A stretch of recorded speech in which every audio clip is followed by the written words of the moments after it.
ആയുസ്സും ആരോഗ്യം തന്ന് നമ്മെ ജീവിക്കാൻ അനുവദിച്ച നല്ല ദൈവത്തിന് നന്ദി പറയുമ്പോൾ ഇന്നത്തെ പ്രത്യേക പ്രാർത്ഥനാ നിയോഗമായിട്ട് കുടുംബജീവിതം തകർന്നുകൊണ്ടിരിക്കുന്ന എല്ലാ വ്യക്തിബന്ധങ്ങളെ ദൈവകരങ്ങളിലേക്ക് നമുക്ക് കൊടുക്കാം.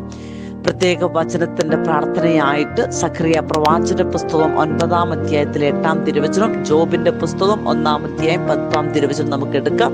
പ്രത്യേകിച്ച് അങ്ങ് അവനും അവന്റെ ഭവനത്തിനും സമ്പത്തിനും ചുറ്റും വേലി കെട്ടി സുരക്ഷിതത്വം നൽകി അവന്റെ പ്രവൃത്തികളെ കർത്താവ് അനുഗ്രഹിച്ചു, അവന്റെ സമ്പത്ത് വർദ്ധിപ്പിക്കുകയും ചെയ്തു. ദൈവമക്കളെ, നമുക്ക് ഈ വചനത്തിന്റെ യോഗ്യതയാല് നമ്മുടെ കുടുംബത്തെ, മക്കളെ, പേരക്കിടാങ്ങളെ നമുക്ക് ദൈവം തന്ന ആയുസ്, ആരോഗ്യ, സമ്പത്ത് കർത്താവെ അവിടുത്തെ വചനത്തിന്റെ കോട്ട കെട്ടണം.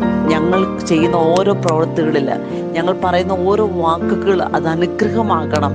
കർത്താവെ, നീ കൂടെയുണ്ടെങ്കിൽ ഞങ്ങൾക്ക് ഒന്നിനെ കുറിച്ചും ആകുലതയില്ല.